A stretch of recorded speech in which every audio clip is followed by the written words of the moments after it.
সাকিব আল হাসানের অবসরে আপনার মন খারাপ নিশ্চয়ই হয়।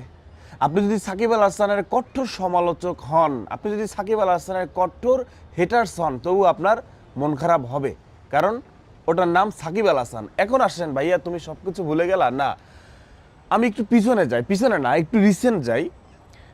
আমাদের ডক্টর ইউনূস স্যার আজকে বিশ্বের নামি দামি রাজনৈতিক ব্যক্তিত্ব, নামি দামি ব্যক্তিত্ব, তারা এসে ডক্টর ইউনূস স্যারের সাথে হাত মিলায়। হাত মিলানোর জন্য সিরিয়াল থাকে। ডক্টর ইউনূস সাহেব কী করে, তিনি বিশ্বের মেইন পয়েন্টে গিয়ে স্পিচ দিতে গিয়ে সে আবু সাইদের হাত মেলে যে গুলি নেয়া সেটা দেখায়।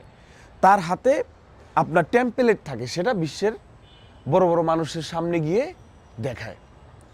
এটা কাদের সুনাম, এটা কাদের অর্জন? আমাদের অর্জন। সাকিব আল হাসান, আমি ডাক্তার ইউনূস স্যার আর সাকিব আল হাসান কম্পেয়ার করবো না।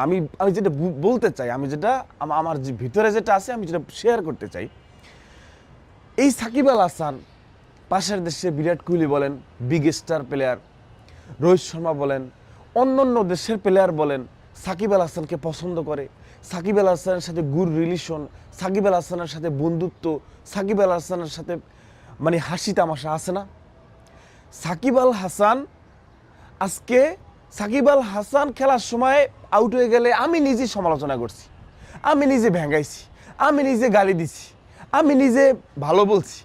আমার নিজের এখনো ভিডিও এই পেজে আছে, আমার গ্যালারিতেও আছে। মিরপুর স্টেডিয়ামের পূব পাশে বসে, আমি যেখানে বসে খেলা দেখি, পূব পাশে মানে লো গ্যালারি, আপারে 5 নম্বর গ্যালারি, সাকিব ভাই বলে চিল্লেছি, আমি নিজে আমার গলায় চিল্লেছি। আজকে আমার মতো তরুণ হাজার হাজার তরুণ সাকিব বলে চিল্লাইছে। এখনো যদি মাঠে আসে এখনো চিল্লাবে, এখন আমি চিল্লাবো, খারাপ খেলার সমালোচনা হবে। কিন্তু যেটা বলতে চাই, এই সাকিব আল হাসানটা, এই মাশরাফি ভাই, এই মানুষগুলো যদি দলীয়ভাবে আইসা, নৌকায় আইসা যদি রাজনীতিটা না করতো, সাকিব আল হাসান বিসিবির সভাপতি হওয়ার অ্যাবিলিটি রাখে না। সাকিব আল হাসান বিশ্বের কাছে পরিচিত, বিশ্বের কাছে বাংলাদেশকেও পরিচিত করাই দিচ্ছে, ক্রিকেটের রাজা। এখনো যদি সাকিব আল হাসান মাঠে কন্টিনিউ খেলে, এখনো সাকিব আল হাসানই, অস্বীকার করতে পারবেন? কিন্তু এই মানুষটার কাছ থেকে আমরা আন্দোলনের সময় আশা করছিলাম, স্টুডেন্ট মারা যাচ্ছে, সাধারণ মানুষ মারা যাচ্ছে, একটা পোস্ট তার পেজ থেকে আসুক, একটা কথা তার মুখ থেকে ফুটুক, যে অ্যাটলিস্ট যে এটা বলুক বাংলাদেশে গুলি চালানো বন্ধ হোক, এইটা বলুক। কিন্তু বান্দা সেটাও বলে নাই যে বিষয়টা কিন্তু সেরকমও না, বাস্তবতা জানি না, থিঙ্কিং করে কথা বলতে পারে নাই। কারণ নৌকার প্যালেনে নির্বাচিত সে এমপি মন্ত্রী, নৌকার প্যালেনে নির্বাচিত সে মানুষ, সে তার জায়গা থেকে কিন্তু বলে নাই, বলতে পারে নাই। তাহলে এইবার আসেন, এটা দ্বারা যেটা তিক্ত শিক্ষা, আপকামিং ক্রিকেটার বলেন, ফুটবলার বলেন, যেই বলেন, অভিনেতা বলেন, অভিনেত্রী বলেন, গায়ক বলেন, সিঙ্গার বলেন, আপনাদের রাজনীতি করতে মন চাইতেই পারে, আপনাদের নেতা হইতে মন চাইতেই পারে। সেই জায়গা থেকে বলবো ভাই, ক্রিকেট খেলা বাদ দেন, ফুটবল খেলা বাদ দেন, অভিনেতা বাদ দেন, এগুলো সব বাদ দিয়ে এসে রাজনীতি করেন। আমরা সাকিব আল হাসানকে ঘৃণা করি এই কাজের জন্য, ঠিক অনুরূপ তার চেয়েও বেশি ভালোবাসি। কারণ আমরা এইরকম সাকিব আল হাসানকে চাই নাই, যে বিদেশের মাটিতে বসে সাকিব আল হাসান আমাদের একটা গুণী ব্যক্তিও, পঞ্চম পার্টের একটা ব্যক্তিও, আমরা তো চাই মিরপুর স্টেডিয়ামে সাজানো হবে। বাইরের দেশে বিরাট কোহলির নামে প্যাভিলিয়ন থাকে, স্টেডিয়াম থাকে, আমার দেশের প্যাভিলিয়ন কোথায়? সাকিব নামে কি প্যাভিলিয়ন থাকার যোগ্য না? সেজন্য কষ্ট লাগে। আমার দেশের সম্মানিত ব্যক্তি, আমার দেশের সুপারস্টার, আমার দেশের ক্রিকেটের রাজা, বিশ্বের ক্রিকেটের রাজা, তাদের বিদায় আমরা সম্মানভাবে দিতে পারি না, কারণ তারা সেইভাবে জিনিসটা ক্রিয়েট করে নাই। এক দলের হয়ে রাজনীতি করে, এক দলের হয়ে রাজনীতি হলে ক্রিকেটটা বন্ধ করে দেয়। আমরা তো আপনাকে ক্রিকেটার সাকিব আল হাসানকে ভালোবাসি, নৌকার এমপি সাকিব আল হাসান হিসেবে আমরা ভালোবাসি না। না, আপনি যদি জামাতের সাকিব আল হাসান হন, আপনি যদি বিএনপির সাকিব আল হাসান হন, সেটাও আমরা ভালোবাসি না। আমরা ক্রিকেটার সাকিব আল হাসানকে চাই, ক্রিকেটার সাকিব আল হাসানকে আমরা ভালোবাসি। ক্রিকেটার সাকিব আল হাসান ক্রিকেটকে দিছে, যেটা যুগের পর যুগ মনে রাখবে, এখনো দেওয়ার আছে। বাইরের দেশে গিয়ে প্রতিবাদ করছে, খেলার মাঠ থেকে চইলায় অন্যার প্রতিবাদ করছে, স্টামে লাঠি দিছে, সাকিব আল হাসান দিছে। কিন্তু এই মনে করেন যে নির্বাচন করলো মাশরাফি ভাই, সাকিব আল হাসান, আমাদের ধারণা আওয়ামী লীগ থেকে চাপ সৃষ্টি করাইও নির্বাচন করানো হয়েছে। বিতর্ক কথা আমরা জানি না, থিঙ্কিং, আইডিয়া, ধারণা।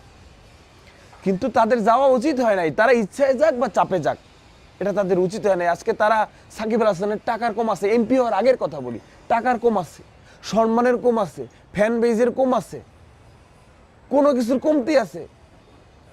এটা দ্বারা জাস্ট তিক্ত শিক্ষা ভাই, আপনারা যারা আপকামিং স্টার আসবেন, খেলোয়াড় আসবেন, ফুটবলার আসবেন, ক্রিকেটার আসবেন, রাজনীতিটা করেন না। করেন, রাজনীতি বাধা নাই, বাট আপনার এই গেমিং এই প্রফেশনটা বাদ দিয়ে তারপর করেন। কারণ আমরা সাকিব আল হাসানকে ঘৃণা করতে চাই না, আমরা সাকিব আল হাসানকে ভালোবাসি মন থেকে।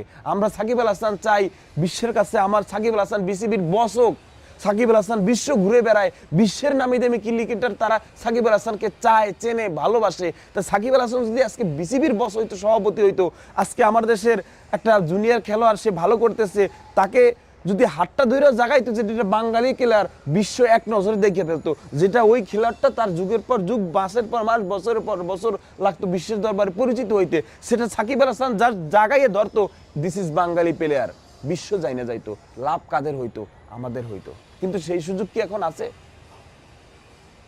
সেই সুযোগ এখন আছে সাকিব আল হাসান নিজের জায়গা থেকে করবে দেশের জন্য, দেশকে ভালোবাসা। কিন্তু এই রাজনীতি প্যাটার্নটা না থাকে, যদি ক্রিকেটার সাকিব আল হাসান থাকতো, আফসোস লাগে আমাদেরই ভাই। দিন শেষে বলবো সাকিব আল হাসানকে ভালোবাসি, কিন্তু আন্দোলনের সময় আমরা মুখ থেকে, তার হাত থেকে কিছু আশা করছিলাম। অ্যাটলিস্ট সাকিব আল হাসানের ভিতর থেকে যদি কিছু কথা আসতো, গভর্নমেন্ট আরো চাপে পড়তো। গভর্নমেন্ট হচ্ছে তার, তাহলে চাপে সে কেন ফেলবে বিষয়টা কিন্তু সেখানেও।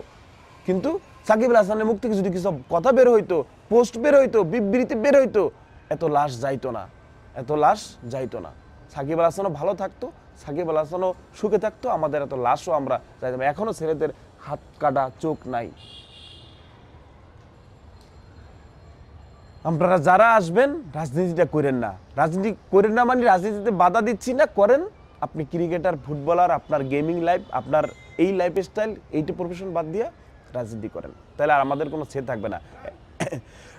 এক দলের মানুষ আপনাকে ঘৃণা করবে, এক দলের মানুষ ভালোবাসবে। কিন্তু ক্রিকেটার সাকিব আল হাসানকে ভালোবাসার জন্য আওয়ামী লীগ, বিএনপি, জামাত, শিবির, ছাত্রদল, মহিলা লীগ, কোনো দলের প্রয়োজন আছে? কোনো দলের প্রয়োজন নাই। সেটাই আমরা চাইছিলাম, দলমত নির্বিশেষে সাকিব আল হাসানকে ভালোবাসতে চাইছিলাম। সাকিব আল হাসানকে ভালোবাসি।